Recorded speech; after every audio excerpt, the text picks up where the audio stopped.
Morning now. Breaking news from Northern California. We had a hail of bullets in the dead of night. Watch here.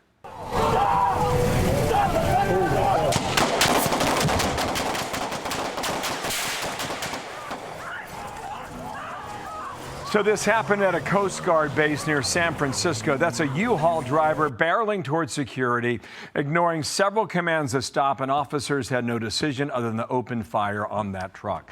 That attack, the latest example of violence against law enforcement. That's where we start on a Friday.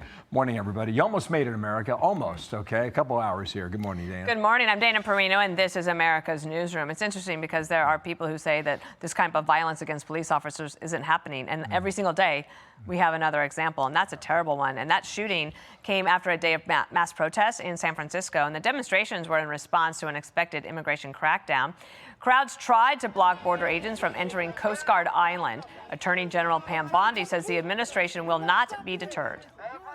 They cannot impede federal officers doing their jobs. They're out there risking their lives every single day and night to keep the people of California safe. We are going to protect our men and women in blue. We're going to protect all of our law enforcement agents, and these politicians aren't going to get away with it anymore. So what happened here? William Jeunesse has the story in Los Angeles. That's where we begin. William, hello. Good morning.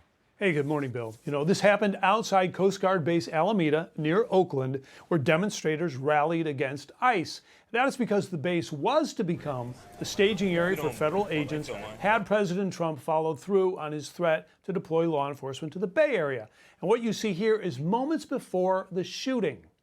Now, it was 10 p.m. last night. The driver of the U-Haul throws the truck in reverse and at a dangerous rate of speed aims at the entry of the base where guards check ID and control access. The driver appears to be using the truck like a battering ram and not expose himself to that gunfire. After ignoring repeated calls to stop, the guards, as you see here, open fire and the truck speeds away. No reports of injuries or arrests of the driver. So earlier in the day, as you mentioned, protesters had tried to block agents from entering the base, who deployed flashbangs and pepper spray to clear their way in.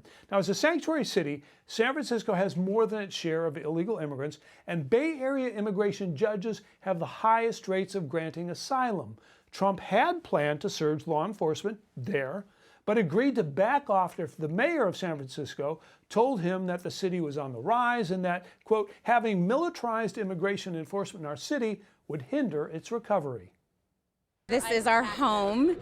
It horrifies me that ICE was going to come here and break up our community. It's important that people feel safe in their homes. It's important that people aren't searched without warrants. So California police are not allowed to cooperate with ICE in any way, and they were not at the demonstration last night. So no one was there, Bill, to arrest the driver. And you have to imagine if this kind of thing happens again, and there's no backup for ICE, as the Attorney General Bondi alludes to, the administration may reconsider not sending in more agents if ICE is not allowed to do its job. Yeah, got it. Okay, William, thank you. I know you'll stay on it. That's in California. This now is west of Chicago, about 25 minutes, where we expect a new round of protests. In fact, they're already there, and this is, based on the clock, at 8 a.m. local time in Chicago. This is a violation of what the time frame was. You got a crowd of demonstrators already gathering. It's been the site of repeated skirmishes between the cops and rioters. This is the Illinois Democratic Governor, J.B. Pritzker, raising the possibility of further prosecutions against ICE agents. We'll share that with you here coming up. Dana? Meanwhile, the Trump administration is firing back against the Illinois governor for ratcheting up anti-ICE rhetoric. And Peter Doocy is live at the White House. He's got the back and forth for us. Hi, Peter. And Dana, despite everything that William was just reporting, the loudest voices against this White House's effort to deport criminal illegal aliens are just getting louder. The thing that we're demonizing is when ICE agents aren't following protocols. They aren't acting like law enforcement should act. They're instead literally racially profiling. We've seen it. All you have to do is go online and look at some of the videos. Just to be clear, because I think many people that are listening maybe haven't seen that before. If you're an ICE agent and you do these things, we think you ought to be held accountable. Held accountable could mean arrested. This is a live picture here, I believe, in Broadview, Illinois. The idea is that federal agents could be arrested by state officials. And if that happens, the highest levels of the Justice Department are threatening Democratic officials with charges for obstruction. You cannot disclose the identity of a federal agent, where they live, anything that could harm them. Pritzker, same ballgame with him. And, you know, Pelosi got a letter today from Deputy Attorney General Todd Blanche. So did Brooke Jenkins, that DA in San Francisco. We told them, preserve your emails, preserve everything you have on this topic, because if you are telling people to arrest our ICE officers, our federal agents, you cannot do that. The biggest concern among folks here in the West Wing of the White House remains the threats of violence against federal officials carrying out the immigration orders of the president. But there is more and more talk now about these threats to arrest these guys as well. Dana. All right, Peter, thank you. So on it goes. Byron York here to analyze it. Byron, good day to you. We've been talking all week about what may happen here in New York if we get a certain outcome in 2 weeks in our mayor election here. And ICE is going to be all over Manhattan and the other 4 boroughs. And we're going to take a new step into this, okay? So when Pew went out to find out how Americans feel, who's responsible, here it is on screen, guys. Number 1, if you're a Republican, 3/4 of you are blaming Democrats. If you're a Democrat, 3/4 of you are blaming Republicans. So both sides see it the same way in that they blame the other side, Byron. You know, a remarkable agreement, 85% on both sides, that political violence is increasing.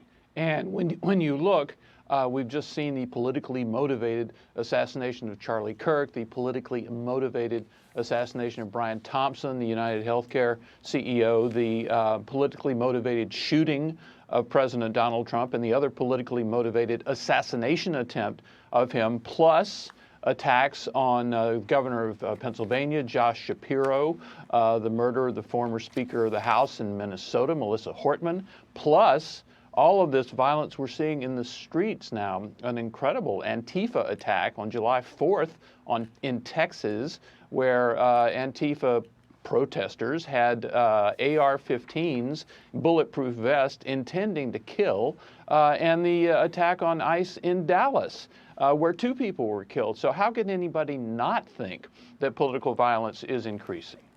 And Byron, this is pretty stunning. This was from a Democratic lawmaker in Houston, Texas. Watch here.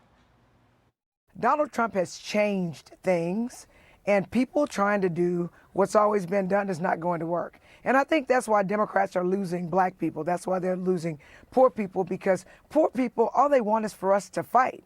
So if you hit me in my face, I'm not going to punch you back in your face. I'm going to go across your neck, because we can go back and forth fighting each other's faces. You've got to hit hard enough where they won't come back.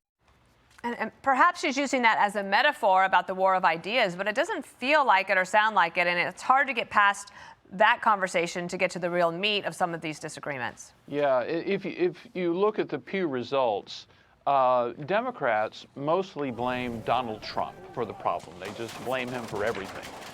Republicans blame increased polarization and the rhetoric we're seeing on the left, and I think you just showed a perfect example of that rhetoric. Yes, the words fight is often used in a political context. It does not mean punching somebody or knifing somebody, but it can also actually be used in a violent context. And when you see what we're seeing now, especially in the attacks on the enforcement of federal immigration law, we're seeing them all over the country. It's hard to interpret that any other way. Byron, thanks for coming in and chiming in on that. It will not be the end of this particular conversation, I'm sure. Thank you, Byron. Have a good weekend. Thanks. I'm Steve Doocy. I'm Brian Kilmeade. And I'm Ainsley Earhart. And click here to subscribe to the Fox News YouTube page to catch our hottest interviews and most compelling analysis.